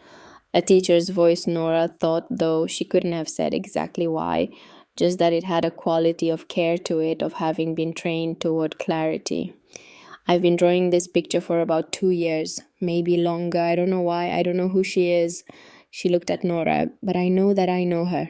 Nora sat down across from her at the table. She looked at the drawing. She looked at the door rendered in precise pencil lines by a hand that had never seen it, that had no conscious reason to know it existed. That door is real, Nora said. The woman was very still. It's in a field behind a children's home in Mill Haven, Oregon, Nora said. Behind it is a concrete bunker, and I've been going through that door every day for 2 weeks. She paused. I found someone important there. The woman's hands resting on the table beside the drawing had gone very still. Who are you? She asked. Nora looked at her. She felt the full weight of the moment, not with panic, not with the particular pain of wanting something too openly, but with something steadier and more sustainable, the kind of feeling that comes when you have done everything you could possibly do and the rest belongs to something outside yourself. My name is Nora Anne Calloway, she said. My father was Robert Calloway. He died in December 2018 in a car accident on Route 47 in Oregon. She paused. You were in the car with him. Silence. The garden held its quiet around them. Somewhere in the bare roses above the pergola, a bird moved. My name is Janet, the woman said, but she said it the way you say something you are checking, not the way you say something you know.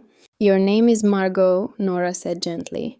Margot Calloway, you were a teacher, elementary school. You loved origami and piano, and you were very good at both. You drew this picture. She touched the edge of the sketch, careful not taking it because some part of you has been keeping it. A place in you that didn't forget. Margot, because that was who she was, regardless of what name she had been living under, looked at the drawing. She looked at it for a long time, the way she must have looked at it many times before searching for what it meant. I don't remember any of that, she said. I know. I don't remember you. Nora felt the sentence land in her chest. She had been told it would. She had sat with Far on the plane, and he had prepared her carefully and honestly. She had told herself she was ready. It turned out you could be ready and still feel it. I know, she said. That's all right. Margot looked at her with the gray-green eyes that changed depending on the light. How can that be all right? She asked. Because you didn't leave, Nora said. Someone made a decision that kept you away from me. You didn't make that choice. And I've spent 8 years in a place where I didn't know your name and I still knew there was someone missing. I could feel it. Like a room that was supposed to have furniture in it. She paused. You drew that door, you don't know why, but you kept drawing it. Every time I walked through that door, you were there. You just didn't know it yet. Margot was very still. Tears had gathered at the corners of her eyes, which she did not seem to be entirely aware of.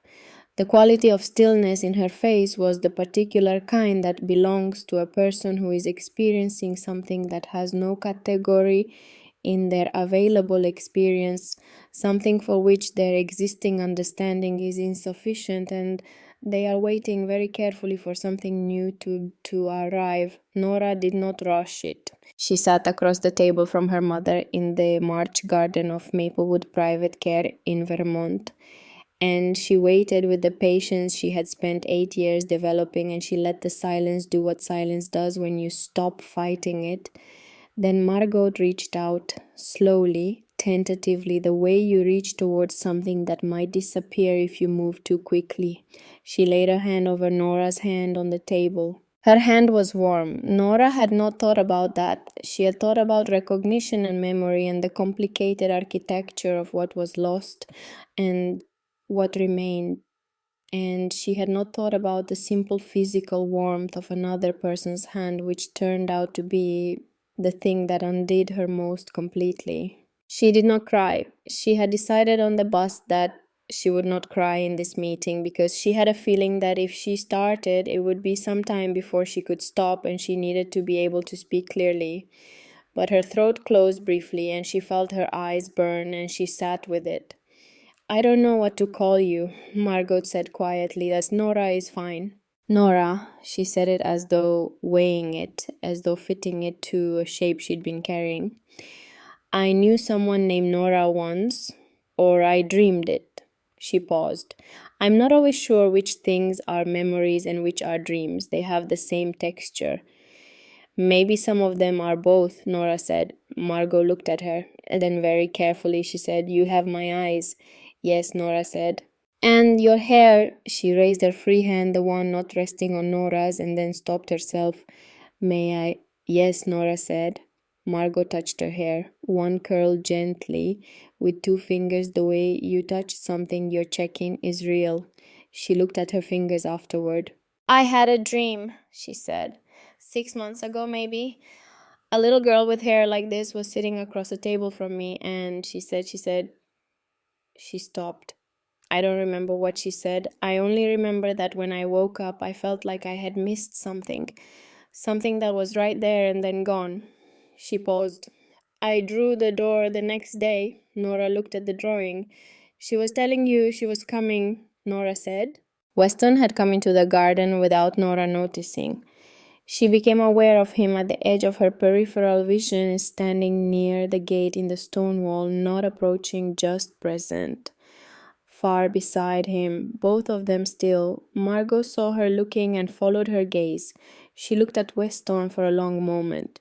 Something moved through her face, the complicated something that Nora had seen on Weston's face in the bunker the first time she had really looked at him. She could not have said what it was exactly. It was not recognition, or not only recognition, it was the thing that precedes recognition in people who have been away from something familiar for a very long time, the trembling quality of the moment before the familiar thing resolves itself out of the blur. I know him, Margot said, very quietly, not a question. Yes, Nora said, he's Weston. He's Robert's father. She paused. He's your family. Margot was quiet for a moment. Then she said, Robert. The name in her mouth was different from any other word she had said. Nora heard it and felt the difference without being able to explain it. As though the name lived somewhere in Margot, that the amnesia had not reached somewhere deeper than episodic memory, in whatever part of a person stores the things that are load-bearing. Robert, Margot said again, her eyes filled completely. She did not speak for a moment. She sat in the garden with the bare roses above her and Nora's hand beneath her hand and Weston standing at the gate, and she was somewhere in herself that no one else could follow her to. Then she said, I have missed him. For 6 years I have had this. I didn't know what it was. This weight, like something important was gone. I didn't know what. The doctor said it was part of the injury, a generalized sense of loss that sometimes accompanies severe amnesia. She paused. But it wasn't generalized, was it? No, Nora said. It was specific. Yes. She looked at Nora. And you, she said, I've missed you too, even though I didn't know what I was missing. She looked at their hands together on the table, even though I didn't know your name. Weston walked across the garden then. He came to the table and he sat down, and for a while the three of them sat there in the March light, the two of them on one side of the table and Nora on the other, and no one said anything that required words because there wasn't anything that required words yet. Some things need to be felt before they can be said. Later, after Dr. Renner had come and spoken with Margot carefully and honestly, after Farr had explained the legal situation in the clear, precise language he was good at, after the questions had been asked and the documents had been looked at and the shapes of things had been established, Margot sat in her room with Nora beside her on the narrow sitting room couch and asked the question she had been working up to. What was I like, she said, before? Nora thought about Weston's stories in the bunker, the things he had told her over 2 weeks of orange-lit conversation, the details that had assembled themselves in her mind into something she could walk through like a room. You were a teacher, she said, second grade. You were good at explaining things. Weston says you had a way of finding the angle that made something clear, whatever the subject was. He says you once explained continental drift to a 6-year-old using a bowl of oatmeal and it worked. She paused. You liked origami. You could fold a crane in under 2 minutes.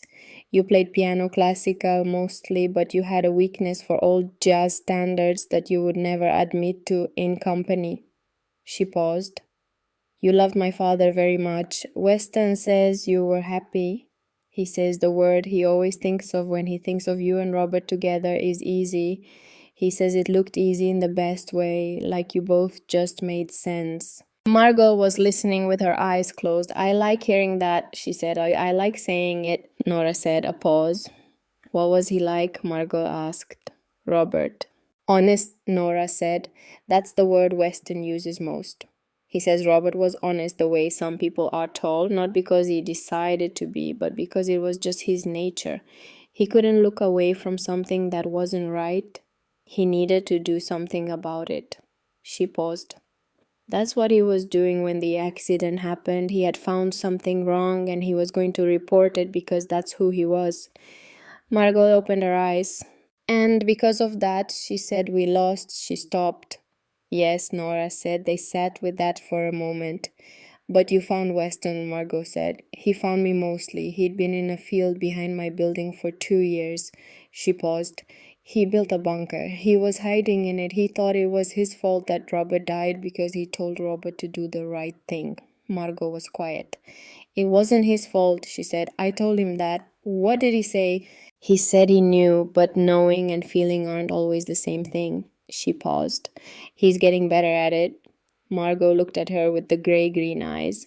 You are a remarkable person, she said, for 8 years old.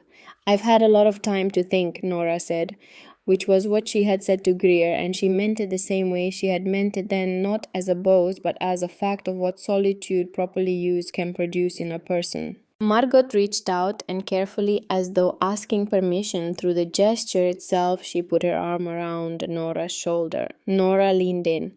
She had not leaned against anyone since she was too small to remember it.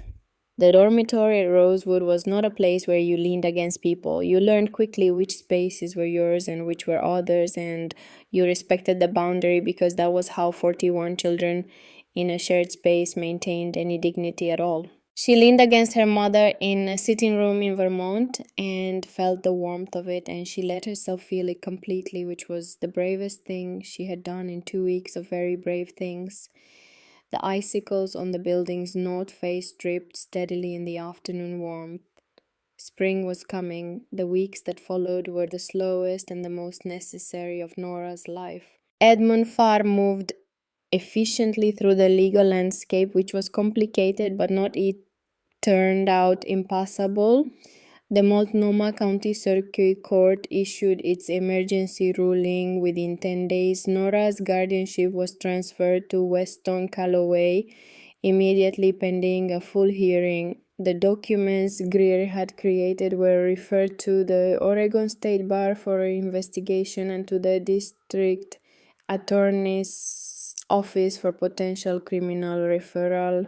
Director Marsh, faced with the evidence on Farr's secure server, retained her own attorney and began the process of cooperation that very capable people begin when they understand that cooperation is the only leverage they have left. Greer gave his first full statement to federal investigators on a Tuesday morning.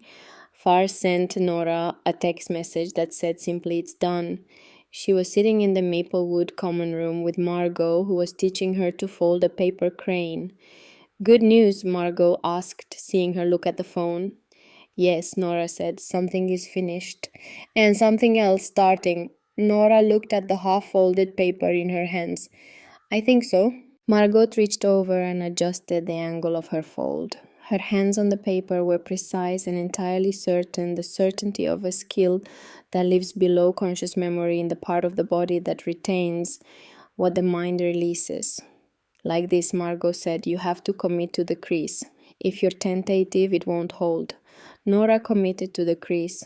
Weston stayed in Vermont for the first 2 weeks. He found a small inn in the town nearest Maplewood and drove in every day, and he sat with Margot in the garden when the weather allowed and in the common room when it didn't.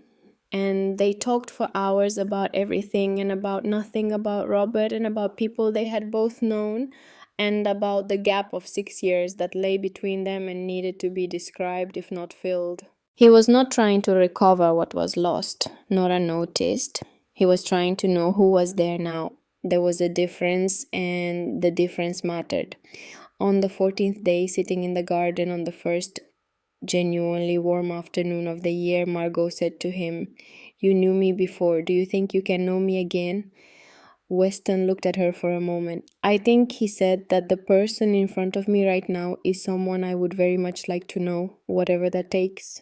Margot nodded slowly. "That's the right answer," she said. "It's the true one," he said, which usually ends up being the same thing. The legal process of establishing Margot's true identity took longer than the custody matter, partly because of its complexity and partly because several of the entities involved were simultaneously under investigation and therefore slow to cooperate. But Dr. Renner was thorough and methodical, and she had been since the morning Farr had called her, operating with the contained fury of someone who does not like having been deceived in her own facility. She documented everything. She advocated loudly. She had Margot's legal identity formally restored within 6 weeks. Margot Calloway did not regain her episodic memories. Not in the first month, not in the months that followed. The memories of her life before the accident remained behind whatever wall the injury had built, inaccessible in the direct way. But the body memories continued to surface quietly and consistently, the way spring growth comes up through old soil, through the hands, through the fingers on piano keys, through the muscle knowledge of how to ride a bicycle or braid a child's hair, through the way she sometimes hummed the song she didn't know she knew. And one afternoon in May, sitting at the upright piano in Maplewood's common room while Nora did homework at the table behind her, she began to play something that she stopped in the middle of. Nora looked up. Margot was sitting very still at the piano. "What is it?" Nora asked. "That piece," Margot said. "I've played it 100 times since I've been here. I always thought I must have learned it before somewhere, but I didn't know." She stopped. "Just now I had it wasn't a memory exactly, more like a feeling attached to the music, a specific room with afternoon light coming through yellow curtains. And someone listening," she paused, "and the feeling that I was playing it for that person and that the person mattered to me more than anything." Nora set down her pencil. "Robert loved that piece," Weston had told her weeks ago in the car. She had filed it away without knowing why. Margot used to play it for him on Sunday afternoons. He said it was his favorite sound in the world. She looked at Margot at the piano. "Play it again," she said. Margot played it again. She played it through to the end, this time without stopping, and the common room held the music the way good rooms hold music, letting it sit in the corners. When she finished, she sat for a moment with her hands in her lap. "He was there," she said. "Not a question, not exactly a statement. Something in between the particular grammar of someone finding language for an experience that exists outside language." "Yes," Nora said. Margot nodded very slowly. She closed the piano and came and sat at the table across from Nora. "Tell me more about him," she said. "Tell me everything Weston told you." And Nora, who had been listening and filing and storing things away her entire life, who had spent 2 weeks in a concrete bunker in the dark, learning the shape of a family she had not known, she had opened everything she had stored and gave it to her mother. All of it, every detail. She talked until the light changed in the room and a staff member came to say that dinner would be in 20 minutes and Nora should probably call Weston. Margot listened to all of it with her eyes open and her hands still, and the grey-green eyes that changed depending on the light, full of something that was not memory and not grief and not joy, but some compound of all three. that Nora did not yet have a name for and thought perhaps she would spend a long time learning to describe. It was Edmund Farr who first raised the question of what came next, practically speaking. He raised it with Weston, and Weston brought it to Nora because they had both by now understood that Nora would want to be part of the conversation. They were on the porch of the inn, the three of them on a warm evening in late May. The maple trees along the road had fully leafed by now, and the light through them was the soft, particulate green of new growth. Weston has a house in Portland, Farah said. It needs work, but is structurally sound. It would provide Nora with a stable home address for the school enrollment, which the court will want to see. He paused. Margot's care at Maplewood is covered now through the estate. Robert had life insurance, and the estate has been unfrozen pending the full hearing, so the financial picture is more solid than it's been. He looked at Nora. The question is what you want. Nora thought about this. What does Margot want? She asked. She wants to be wherever you are, Weston said. She said that this morning, actually. I didn't bring it up. She said it without prompting. Nora looked at the green light through the maples. Then we should be somewhere she can come to, she said, and somewhere she can stay when she's ready. She thought about Maplewood, about the garden and the stone walls and the bare roses that were now fully bloomed red and white against the pergola. But I don't think this is where she should stay. Not because it's bad, because it's borrowed. It was someone else's solution to someone else's problem, and she deserves something that belongs to her. Portland, Weston said. Yes, Nora said, if that's where the house is. It's where Robert grew up, Weston said. He and Margot chose it on purpose. They bought a house 4 blocks from where he grew up because they wanted Nora. He stopped, started again. Because they wanted their daughter to have roots, to know where she came from. Nora looked at him. Then that's where we should go, she said. The hearing in Multnomah County took place in mid-June. It lasted 2 days and was Farr said afterward about as clean as these things ever get, which was not perfectly clean but sufficient. Weston Calloway was formally established as Nora's legal guardian. The irregularities in her previous documentation were formally entered into the record. An independent monitor was appointed to oversee Rosewood Children's Home, pending a broader review of its custody practices, which Nora thought was probably not going to be a comfortable process for the people who deserved it to be uncomfortable. Senator Aldrich Greer resigned his seat the day after the hearing. He issued a statement that said he was taking full responsibility for his actions and would cooperate fully with all ongoing investigations. He did not use the word sorry in the public statement, but he had said it in a senator's office in Salem to 2 people who had needed to hear it, and Nora thought that the private version counted for more than the public one would have. She did not forgive him. She was 8 years old, and she was honest about the things she felt, and what she felt about Aldrich Greer was something complicated and unresolved that she suspected would take years to sort through. But she did not carry it with the sharpness of active injury either. It was more like weather press and real changeable, not hers to control. She thought about what Weston had said in the car in Salem about remorse and accountability being different things that didn't cancel each other. She thought he was right. She thought she would probably still be thinking about it when she was 20. The house in Portland was a craftsman bungalow on a street lined with Douglas firs. It had been empty for over a year. Weston had stopped coming to Portland after Robert died, and it showed that emptiness the way houses do, in small accumulations of dust, and stillness in the quality of air that has not been moved by anyone breathing it. They arrived on a Saturday morning in early July.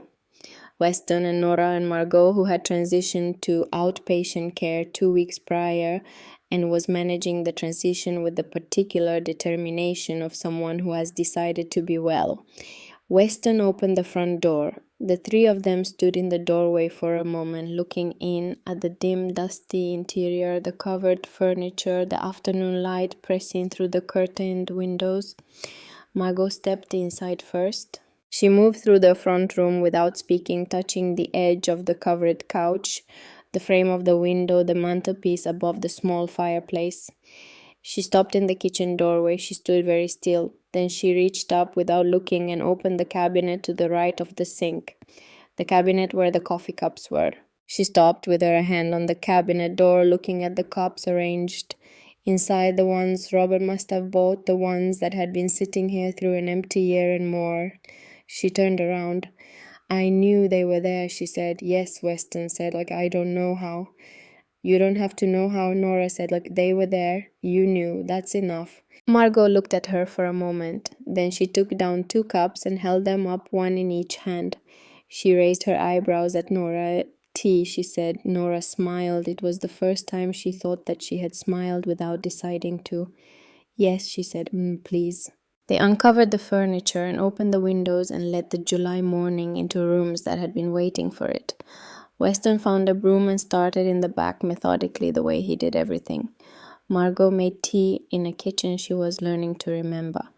Nora carried a box of the books they had brought from Weston's storage unit and began arranging them on the shelves in the front room, putting them in an order that seemed right, though she couldn't have said exactly why.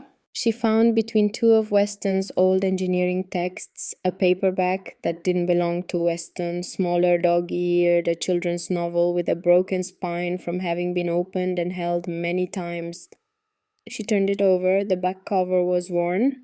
Inside the front cover, in handwriting, she didn't recognize someone had written a name, Nora Calloway.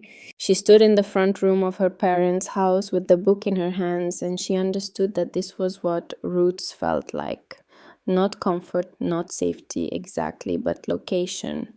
Knowing where you are in the world and how you came to be there and who was here before you and what they left behind. She put the book on the shelf at eye level where she would see it every day. She could hear Margot in the kitchen, the sound of the kettle, the opening and closing of the cabinet she had found by some knowledge deeper than memory. She could hear Weston in the back, the rhythmic sound of the broom steady and unhurried. Outside, the Douglas fir stood in the July morning, tall and old and completely indifferent to the significance of what was happening in the house below them, which was exactly right. This was not a significant day in the history of the world. No one would record it. No headline would mark it. It was simply a day on which 3 people began in a house that had been waiting for them to be a family. Nora went to help with the shelves. 3 years later, when Nora was 11, she stood at a podium in the auditorium of a community center in Portland and spoke to a room of 50 people about what it meant to grow up without knowing who you were. She was not nervous. She had learned from Weston that the antidote to fear in front of people was the same as the antidote to fear in a dark corridor. You walk toward the thing, you speak the truth, you do not dress it up to make it easier to receive. She talked about Rosewood. She talked about the years of careful not wanting, the architecture of sufficiency that she had built to manage on what was available. She talked about a door in a field. She talked about a man in a bunker who had been carrying the wrong thing for years.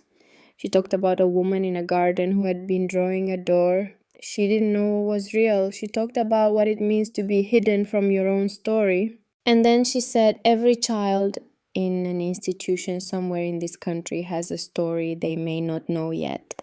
They have family that may be looking for them through channels too slow and too bureaucratic to be effective. They have a right to that story. They have a right to the search. She said Calloway House exists because I needed it to exist and because my family helped me build it and because no child should have to find their grandfather in a bunker. There was a laugh at that in the room, not at the pain of it, at the recognition, at the strange, true shape of how things actually happen. She said the darkest places sometimes hold the brightest discoveries. But we should not leave children alone in the dark waiting to find them. We should take the light in with us. Afterward, standing in the lobby with Weston on her left And Margot on her right, she listened to people come up and say the things people say after these events, that they were moved, that they wanted to help, that they had a story of their own. She listened carefully to each person because listening carefully was the thing she was best at, and that she had long since stopped apologizing for it. Margot had her hand on Nora's shoulder and she left it there through every conversation, steady and warm and entirely natural, the way it had always been or should have been. Weston stood at his full height, which he was doing more of now than he had in a bunker, and he watched the room with his dark brown eyes that had the quality of attention she had recognized the very first time she saw them in the orange lantern light, and she understood, as she had understood gradually over 3 years of understanding it, that this was the source of the thing she did. The careful watching, the precise questions, the refusal to be satisfied with the comfortable version of events. It had come from him through Robert to her. Legacy was not always the things people chose to pass down. Sometimes it was simply the shape of how they paid attention. On the drive home, Margot was quiet in the way she sometimes got after events that asked a lot of her, the good kind of quiet, the kind that meant she was full rather than empty. Weston drove. Nora watched the city go by the window. Weston, she said, "Yes. Do you think you'll ever leave Oregon again?" He thought about this. "I think," he said, "that I've been in one place or another my whole life. A house, a bunker, a field." He paused. "What I'm finding these days is that the place matters less than who's in it." Nora looked at the city. "That's a good answer," she said. "It's the true one," he said. "Which is the same thing," Margot said quietly from the back seat. Weston's eyes found the rearview mirror briefly. The almost smile that Nora had learned to read in the orange bunker light moved across his face. "Yes," he said, "which is the same thing." The Douglas firs along the street were dark against the evening sky when they pulled into the driveway. The house was lit from inside because Nora had left a lamp on, as she always did, the habit of a child who had spent too many years coming back to rooms that were dark and indifferent, and had decided she preferred to come home to something that expected her. She got out of the car. She stood in the driveway for a moment and looked up at the sky, which was the particular blue of Pacific Northwest evenings in autumn, deep and clear and faintly luminous at the edges. She thought about a dory in a field, about the moment she had stood in front of it, 8 years old and 60 pounds, and carrying nothing but the particular stubbornness that had in the end turned out to be enough. She had been standing at the beginning of something. She had not known it then. She had known only that the door was there and that something was behind it, and that she was the one standing in front of it, and so she was the one who had to decide whether to open it. She thought that is still true. It is always still true. The door of the house was unlocked. It was always unlocked. They had decided that in the first week, quietly, without making a formal announcement of it, simply by never locking it when they were home, the way you establish the things that matter by doing them consistently rather than declaring them. Inside, the lamp was on. Nora Calloway went home.